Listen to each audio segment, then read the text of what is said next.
Hello, beautiful humans. This is Alicia from Ethical Wellness Programs, and you are listening to the Heal in Motherhood podcast, the show that combines the science of the mind-body connection and trauma research, along with spiritual teachings and practical tools to help women heal their lives from the inside out and reclaim their inner goddess, while showing up as the person, parent, and partner they came here to be.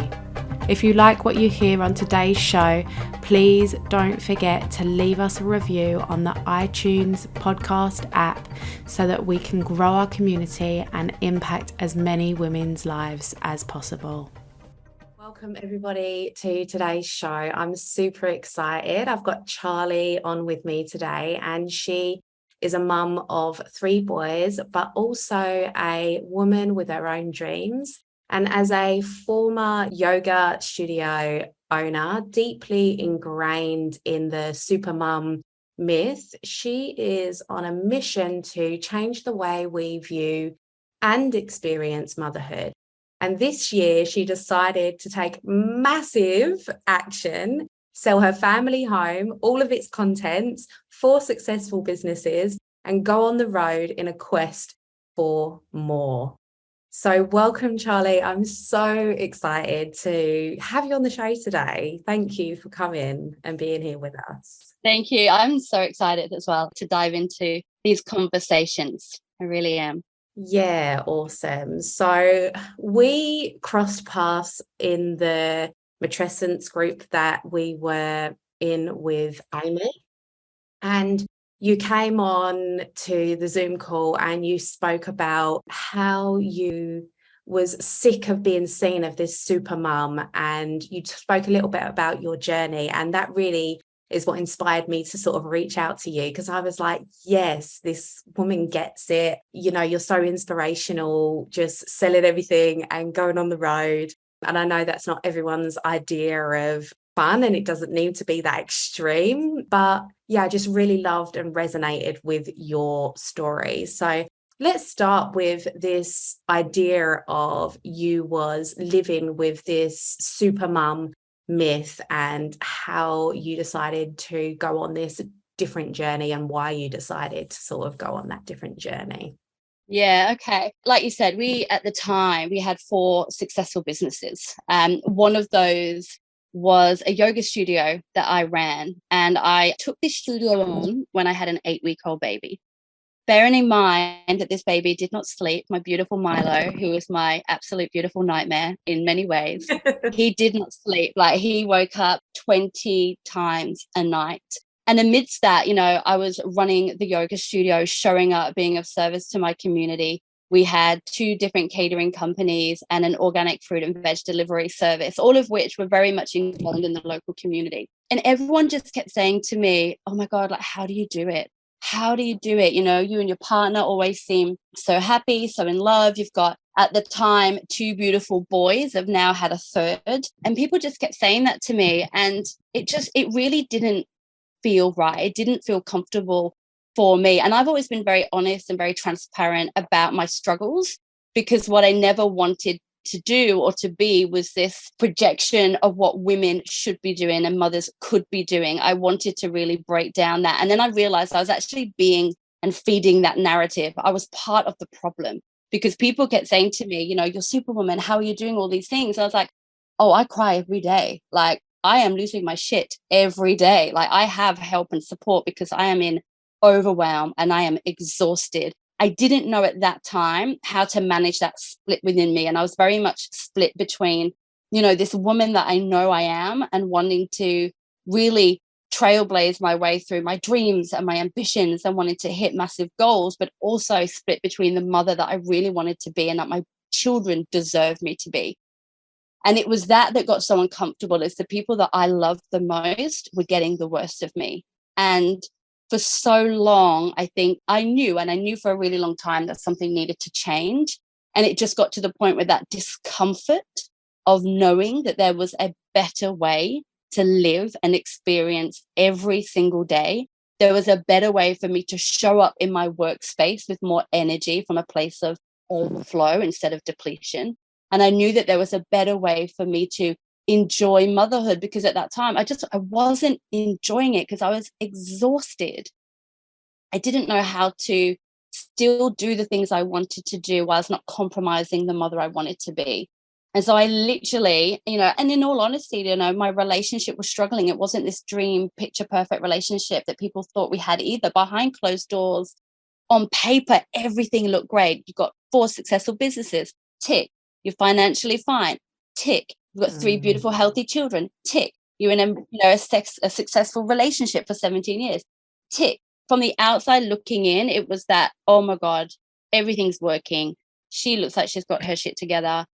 But on the inside, I was really struggling. My relationship was struggling. The people around me that I loved the most were getting this not very good version of me. And the discomfort of that just got too much. And I literally one day said to my husband, who is a generator in human design, so he's go, like bit of a workaholic.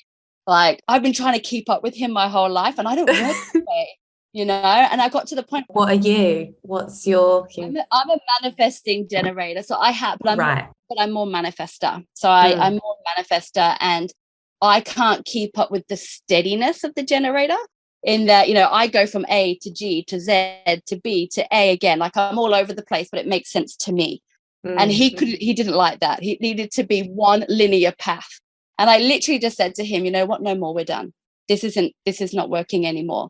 Like, and I didn't mean that in the context of our relationship. I just meant the way that we were living our lives, the way that we were showing up in our relationship, the way that we were showing up as parents. We were out of alignment, and we'd fallen into this system that we didn't even believe in. We just kind of got caught up in it. And so I still remember to this day. So we're from Jervis Bay, and I literally, we went and had a conversation in the car, and I just said to him, we're not doing it your way anymore. Like, I'm done with this. This is exhausting. Part of the exhaustion comes from we're just fighting. Like, it's just hard. It shouldn't be this hard. If it's this hard, we are not doing something right. We're doing it wrong. It shouldn't be this hard. It shouldn't feel this hard. It shouldn't feel this painful. It just shouldn't. And so I said to him, we're selling everything. We've tried for many years to change, and we just couldn't. We were so stuck in this habitual pattern of be more, we were in that pattern, and neither one of us, I don't think, knew how to rest, how to pause, how to stop. And even as a yoga teacher, I teach those things, but at the same time, my mind's like, okay, and I just said, this is what we're doing now. Because his motto was just give me 2 more years in this business and we'll be where we need to be. Just give me 2 more years in this business and we'll be where we need to be. And I'm like, mate, your 2 years is 17 years. We're done. He sounds like me. I'm like, we're not doing that. And at first he was like, okay, so what does that look like? I said, I don't know. I don't know yet. And I'm okay with not knowing. I just know that I want to let go of everything, because as soon as you can let go and create space, it's not just about what you're letting go of, it's what you're telling the universe you're prepared to let in. And that's kind of what I said to him. I was like, I don't know what it looks like, darling. I can't tell you that it's all going to be okay. I can't tell you that we're going to be okay. I'm just telling you that this is what needs to happen, and it needs to happen now. And I need you to trust me. And there are very few men, I think, that would just be like, okay. And even for a while, he was like, but what does it look like? And I'm like, I don't know. I don't know. And I was like, and I'm okay with that.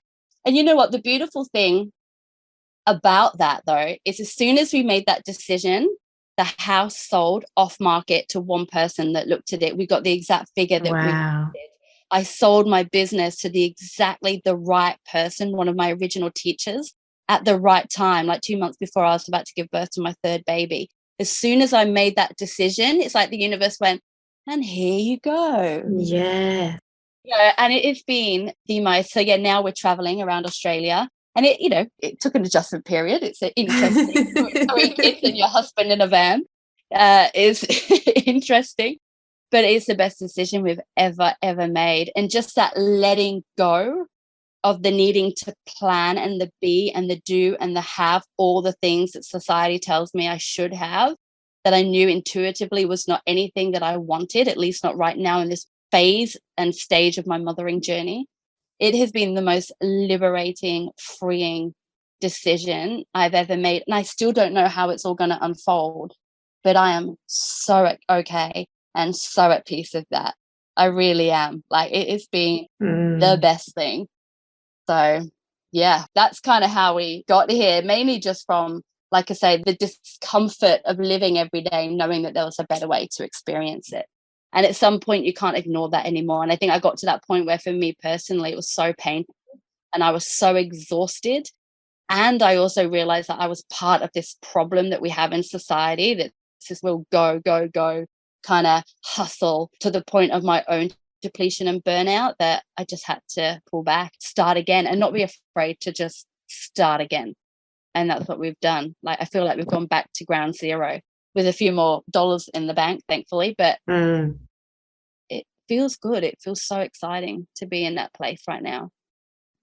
Wow.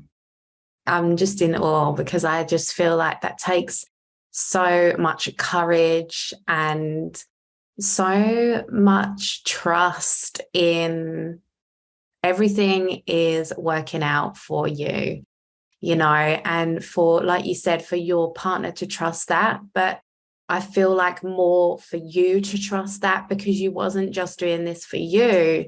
You've got your partner and your 3 kids that are also being part of this journey, and really diving into your trust that it's going to work out, because it sounds like your partner wasn't necessarily there yet. He wasn't in that place and that space of trust yet. So he really had to lean into your trust and what you had cultivated for yourself. Yeah. Yeah. And I think that's part of the mission now, is I really do believe that if we're going to change anything about the way that we view and experience motherhood and the way that we show up for ourselves, we have to be the ones advocating for ourselves. We have to be the ones that create the time and the space to really know our own worth and to trust in that completely. And the work begins with us. Like, the Dalai Lama says that the world will be saved by the Western woman. And it's so true, but we have to be the ones that trust in that. And, our society isn't really geared up for that. The feminine and the mother we diminish in value in our culture and in our society. And it's taken me 3 children and 7 years to rise through that, to kind of come out of my partner's energy as well, and like step into my own energy, because I feel like I absorbed a lot of his energy over the years, and his way of thinking, which is more strategic and the real masculine way of doing things. Whereas now I'm really leaning into that feminine of trust and flexibility and freedom and space and vulnerability. And I can say I'm the most creative ever been. I'm the most inspired I've ever been. I'm the most present I've ever been. And I don't have all the answers now, but I certainly see where even all the breadcrumbs that have led us to this point. And I'm seeing that ripple effect in my own family, like who I am now and the influence and the change that has had in this family dynamic has been incredible. I remember my friend saying to me when I'd had my first child, the woman or the mother of the home is like the Titanic. When she goes down, the whole family goes down. And, at the time I didn't even question that. And I was like, yeah, that's true. Whereas now I'm like, but what if we question that from the very beginning? And it's not about when she goes down. Let's never even let it get to that point where she's going down. What about when the woman and the mother of the family rises and she's free and she's fully expressed and she is confident with who she is and she trusts in this process of the mothering journey and everything that, unfolds here? Then where does she take her family? Like, you heal the home through the mother. Then you heal communities. Then you heal the world. Like, it all, in my opinion, begins with her. And that's what I'm seeing now, my children and how they are responding to me and my energy. My husband and how he's responding to this change. Before we hit live, we were talking about that, and away from a career he's done since he was 14. And for the first time in his life, he's exploring things that really light him up, that he gets excited about, that he never would have ever done had he not have created the space to do it. And honestly, one of my biggest fears for him was that one day he was going to wake up and be like, all I've done my whole life is work, my family and my work. Because at the time he had no hobbies. He didn't really have any deeper, meaningful friendships or relationships because he's a chef, he's in hospitality. So You know, he was working all hours of the day and the night. And then as soon as he let go of that and trusted in me to create that space, he joined a soccer team. He made new friends. It's like learning how to do all of these other cool things that he's really enjoying. It's like loves being full time with the kids. You know, like everything has changed since we made that decision to do that. And I know people say to me, oh, that's so courageous. But I just think for me, it didn't feel like courage. It felt like it was the absolute essential next step. Because I couldn't keep perpetuating the same cycle anymore. It was too painful. It was too uncomfortable. And I was not afraid of losing everything in order to make things better for my family and for me and for my marriage and for my relationship with my children. Because at the end of the day, what is the point in being labeled a super mum? What is the point in working your ass off to have all of these businesses, to follow your dreams, to supposedly have financial support for your family if you don't have a family at the end of it? Like, what is the point? You know, we have a society where marriage doesn't survive anymore. Too many people trying to do too many things, and you forget what you're doing it for is your family. But if that's not what is at the end, if you lose your family through the pursuit of trying to create financial freedom or create stability, or like, what is the point? And that's what I said to him, like, what is the point? Because we're not going to be here in 2 years' time. We will be getting divorced. You know, I'm not going to have the relationship I want with my children in 2, 3, 4, 10, 20 years' time. And we're saying we're doing it for the family unit. Then we've got to do what it takes to keep that family unit together. And for us, it was this. Yeah, wow. I love that. That really sort of hit me in the heart, I think, because I feel like for so many people, it will resonate, you know, like even what you said about having the, you know, ticking the business off the list, ticking the house off the list, ticking the car off the list, ticking healthy children off the list. Is that enough? You know, that is what we're aspiring to. But when it comes down to it, we're also being told to just be grateful for that. It's like, if we've got all these things, we're not allowed to complain. We're not allowed to want something different or want something more than that, you know? And I feel like for you, it's come to this point in your life where you've gone, well, actually, that's not important to me anymore. What's more important is having more energy to show up for my children and being more in your flow state and things that are more internal values instead of all this external stuff that is created by our culture.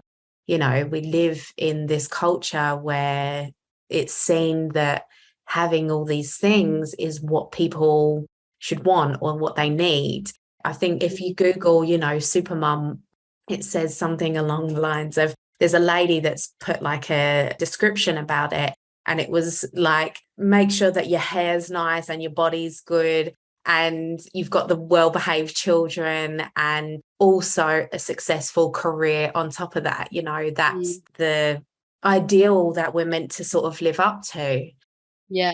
And it's about, you know, like what you say, like flipping that narrative, flipping that script and being like, that might be what we're being told that we should want. And normally from a masculine perspective, to actually finding out what is important for us. And I feel like that is what you've done. You know, you've decided to go on that journey and find out what's true for you and what's true for your family as well. And that's just, yeah. It is. And, you know, it's like, it's almost like we're paralyzed by our own privilege now. And what I mean by that as well is like, especially like, I'm a bit of a feminist, but not in the way of like a real masculine feminist. And this is my issue with feminism now, is like feminism has lost its femininity. Like, you know, it's masculine in its approach. And it's like, you can have it all. Like, you can be the mom and you can be the mompreneur and all of those things that really like grind me now. I'm just like, it makes me kind of cringe a little bit, because it's like, do I believe that we can have all of those things? Absolutely. I definitely do. And I think we're worthy of it. But it's not about having them. It's about how you achieve them. If you're not experiencing, you know, every day how you want to in pursuit of the end result, then again, what is the point? I believe that, and this is the thing, I fully trust and believe that everything that we want to create together as a family and everything that I want to create as my own sovereign, being is going to happen. But I want to enjoy the process. I don't want to do the hustle and the exhaustion and I'm also not in any massive rush either, and I think that's the thing. We feel that we're almost like behind the ball unless we're creating something yesterday, and it all has to, and even, with this course that I'm about to launch, my husband's like, okay, let's get it out there. And I'm like, no, I'm not feeling it today. No. And he's just like looking at me like, dude, you started recording this when you're pregnant. Our baby's now 6 months old. I'm teaching women how to honor themselves and trust in that space, that spaciousness of rest, and that rest is productive and that feminine is powerful. And I am not going to be rushing this. Like, when it's time to birth this into the world, I will do it. But right now, I'm enjoying the process. And I even said to him recently, like, you're sucking the life out of it. Can you just back off? This is my creation and I'm birthing it my way. And I need your generator kind of, real go energy just to step away from it, because that's not what this is about. If anything, it's the complete opposite. I still believe that we can have security and stability and have it come from a place of overflow. And that's the difference, having it come from a place of overflow rather than depletion. Because I really don't buy into this narrative, that to be a good mother, to be a good wife, to be a good woman, you've got to give all of yourself. I don't buy that at all. You give all of the best bits of yourself to you so that everyone else benefits from the overflow. And, talking what you said before about, and what we touched on, in the society tells you that you should have the house and you should have the car and, you should have the successful career and the kids that eat really healthy and all of these things. And like, I get it, but society also teaches you to work from the outside in. And something I say to the women that I work with, is the circle. And in this circle, on the outside is the have. Like, if I have the house, if I have the car, if I have the job, if I have the, the good, well-behaved children, then I'll be happy, then I'll be content, then I'll know who I am. And then it's not until you shift past that, because you realize that's bullshit, because that's not happening. But then you go to the B and you're like, all right, well, if I just be more present and try and be this person and be that person, then I'll be happy. And then you realize that too is bullshit. And it's not until you come the being of who you are. And it's not until you explore who you are and who you've become, especially in the role of motherhood. And it's a contradiction in and of itself, because you're never the same person twice. Like, it's not until you explore that and you start to work from the inside out. So now I'm fully invested in who I am, where I'm at right now. I'm no longer looking for my purpose. I'm no longer trying to figure out who I am. My question is, who am I right now? Who am I today? Not what is my purpose? How can I live life more on purpose? And from that, I'm starting to do all the things that light me up and make me happy and make me a better person, that I do not doubt in any way that I'll have the things that I desire in this lifetime. But you've got to do it from the inside out, not the outside in, is my opinion. Yeah, I love that. And that's really my ethos as well. And I love how you spoke about you go from the doing to the being of, oh, I must be more kind and I must be more patient and I must be less angry. And, you go into those parts because, yes, like you say, there is still that another layer beyond that, because also you can't always be kind. You can't always be patient. You can't always not yell at the kids or whatever it is. And this is a big part of what I do in my work with my mums, is helping them shift those beliefs and those narratives. Because we were just talking about on my Facebook group about what is your idea of the perfect parent or the good mother.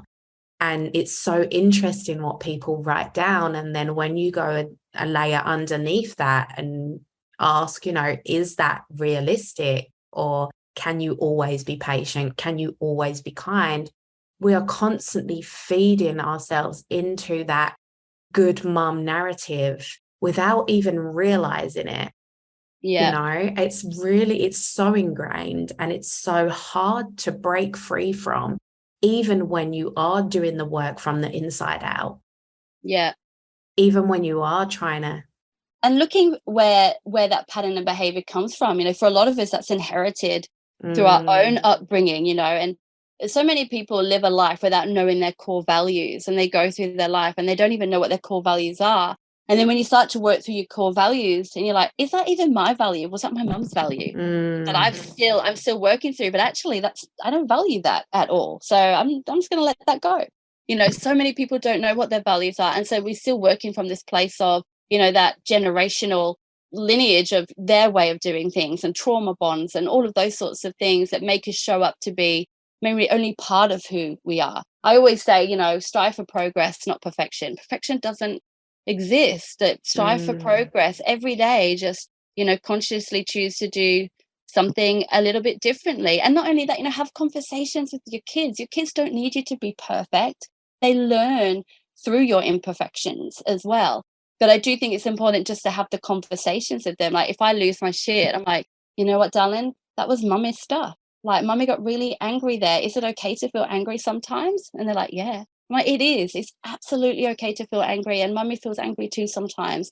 I just should have maybe handled that a little bit differently. And again, you can repair the fracture, and it's not about being perfect. It's just, can we repair the fractures that we make? Because I come from a childhood of, abuse, and I come from a childhood where there is a lot of trauma and there was no repair done. We are going to make mistakes as mothers, but it's not about being perfect. It's about continuously making progress. And, that's why I love the work that you do, because you're teaching people how to, lean into that space, to lean into that work of their own self-healing, because in that space is where we create change that literally changes, and heals generations past, present, and future.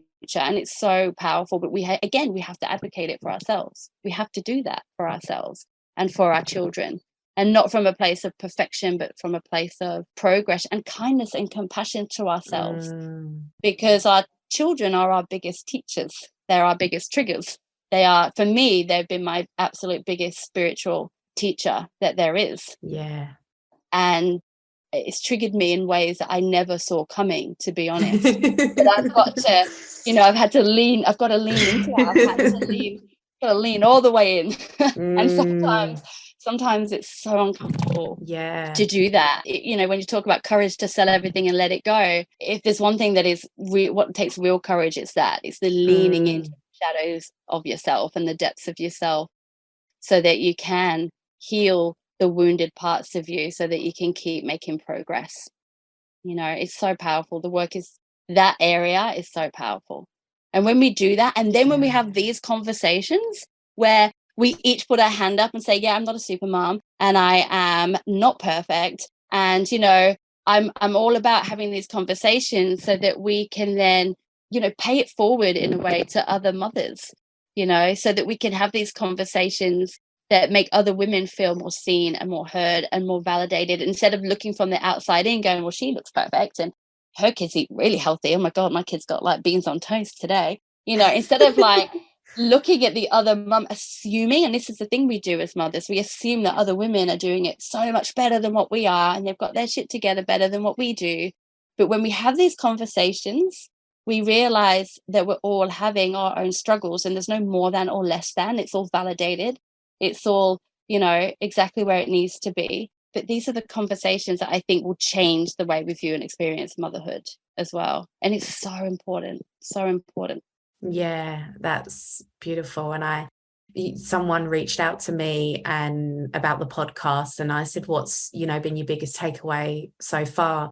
And she said, just the validation to know that what I'm going through is normal, and I was like, yeah, that's sometimes that's just what we need. We want to be seen and validated, and like you say, having these more open conversations allows us to speak our truths a bit more and really explore more the messy side of motherhood, because we don't see those things on Instagram. We see the perfectly dressed kids and whatever we see, the pictures of everyone smiling and laughing, which is great because that's what we want to see on Instagram. But we also need another space where we can have real, honest, raw conversations about where we are at in motherhood, and paving the way for a new paradigm of parenting and a new paradigm of mothering,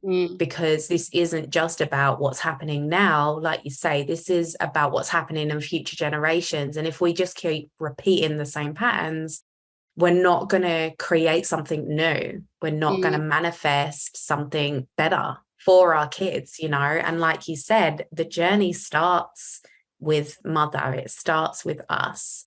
And going back a little bit further than that into the self-compassion part, and I feel like that is something for me has been a spiritual practice of itself, is learning to be kinder to yourself so that you can be kinder to your kids. And that's really what spurred my journey forward, was like that deep sense of compassion for self and being able to then give that to our children, because we are better when we show up for ourselves, you know? Yeah, absolutely. And you know what? And the only way that your children are going to learn as well is through some of that example. Like, I do my meditation every day, do my cacao ceremony every day. I have very firm boundaries around my self-care. And you know what? The thing is now is that my kids know that. They know that mum is going to go and do her cacao. She's going to go and do her meditation. She's going to go and book herself into the hotel for a night to get away from everyone because she does need to sleep. Like, my kids know that through conversation and through inspired action. And then what's happening now with, especially with my 7-year-old, which is so beautiful, he wants to be involved. He's like, Mum, can I come and do yoga with you this morning? Can I come and do your meditation with you today? Can I come and do angel cards with you today? And I don't ever, you know, sometimes I will invite him and I will, you know, invite him to that space. But I usually I do it for myself first. And when he asks, because he's witnessing what's happening, he wants to be involved, and he loves to journal. Got him that, like, the big life journal. And that's something that we do together, and we talk about what we're grateful for. And he's seen that for 7 years on and off. Like, I've not always been great at it. I've not always had firm boundaries around it. I've not always prioritized it, but it's been a steady consistency, whereas now it is quite firm, and it's quite not rigid, because there's got to be fluidity and flexibility in motherhood, especially on the road. But regardless, I have my 2 hours every single morning, and I can do that because my husband's around now every day. So I'm also able to do that. But there were times when I did motherhood completely alone, and that was like impossible to do. And so now he wants to be involved, and it's one of his favorite things to do is join me on the mat and do some meditation. And you know, even last night, it's like, Mum, can you give me a little massage with some lavender oil? I was like, yeah, dude, of course I can. You know, and I'm never going to say no to that, because I want him to learn at a really young age that rest is productive. And it is absolutely essential that you create that time for yourself. And he's a manifesting generator as well, like me. He's got like the generator motor of my husband, where he's like, go, go, go, go. He's interested in a million things. And so I want him to learn that it's okay to stop and be in stillness. I want him to learn that in itself is a really valuable life skill. And you talked about earlier as well about gratitude. Like, we should be grateful for all of this stuff. And yes and no, because at the same time, you know, we're told, okay, well, you can do all of these things, have all of these things, especially since women were given the choice to be mothers. You know, like, we can choose to be a mother now, because we can also meet men in every single arena. But my mantra is always, just because we can doesn't mean we should.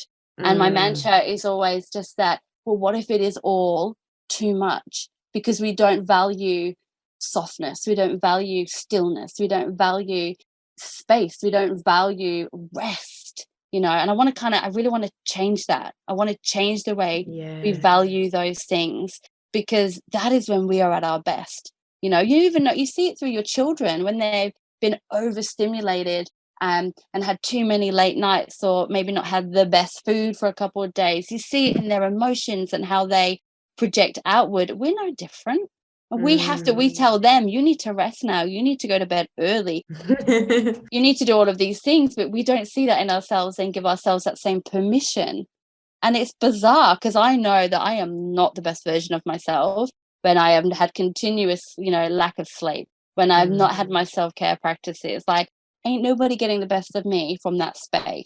It is essential for everybody in my family and for the women that I work with that I honor that within myself first. So important. Yeah, I feel like these qualities are such feminine qualities, aren't they? And they're not, like you say, they're not respected in our society because we live in such a masculine energy world. So they're not seen as useful qualities.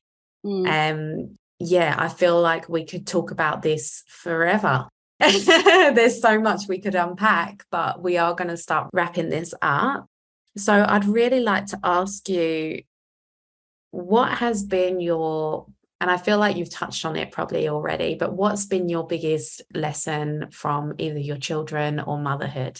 I mean, there's so many, isn't there? Yeah. There's so many things that we learn about ourselves. But I think for me, it is probably two aspects of it. One is that our children are our biggest spiritual teachers. They will show us the ways that we ourselves are not fully expressed, or that we ourselves are not fully healed, or that we ourselves are not fully practicing what we preach. There are many ways that our children will reflect the areas that we ourselves need to lean into and that we need to work on. And that has been one of the biggest challenges, but one of the absolute biggest blessings, I think, in this role. And then I think the second is to really trust more in the feminine energy. I mean, the only way to this planet is through our body, which still to this day like blows my mind. The only way to Earth is through us. Boom. And yet we still think that we don't know how, or that we should not rest, or that we, we're still showing up in a very masculine way. So the other aspect of motherhood for me has been really trusting in how powerful the feminine is and how powerful rest is. And it's not this weak, flimsy, woo-woo thing. Like, it is powerful. We would not be here without it. And so leaning into that and trusting in that so much more. And especially this year, creating all this space and having no to-do list and resting, be like meditation, yoga, walks, cacao, all the things I love every day. And then seeing how much comes from that is, I've achieved more in this last 3.5 months since we've been on the road than I have done in the last 7 years, because it's coming from a place of softness and rest and kindness and compassion, all of the feminine qualities. So I think for me, it's your teachers, your children are your two biggest, or three, or however many children you have, biggest spiritual teachers, and recognizing and honoring just how powerful the feminine is and how much more we should be trusting in that. Yes, amen, love it. Yeah, I agree with both of those fully, wholeheartedly, with every cell of my being, because totally, I love that so much. So, and moving forward, how can people stay connected with you? Because I know you've got your Nurture Her program coming, and it's not birthed yet, but it will be when it is. And we're not going to push you for a day or a date. But what is the best way for people to connect with you and get to know you more? I think at the moment I'm quite present on Instagram. So because I sold my yoga studio, I've gone from a bit of a following to not very many, and that's all good. That's where I kind of share my words. That's where I'm sharing this journey that's unraveling, where I'm in this in-between space. I'm no longer the woman and the mother that I was, and I'm not quite where I'm going yet either. I'm in this really beautiful space between. So if that resonates with anybody, I'm sharing that. But then, the Nurture Her, and look, we're aiming towards the 15th of October. I'm starting to give myself a date now, because otherwise, I have to take imperfect action. It's not 100% perfect because I keep adding to it and I want to give so much into it. But we're aiming to launch that, and the pre-launch is going to be available in the next couple of days for people to access. So that is really specifically, working with those that are pregnant. So I feel that, for us to really help women and help mothers change the way that we view and experience motherhood, it has to start before we even become a mother. The very second that we choose and decide that we want to have children, we need to be having those conversations then, so that we feel seen, heard, and validated on the other side. And that's what this program is. So it's Nurture Her, which is a prenatal yoga and wellness retreat, I call it. And what it is, it's a program that takes you right from pretty much the second trimester, because I don't like to add any more pressure to women in the first trimester. There's already a lot going on.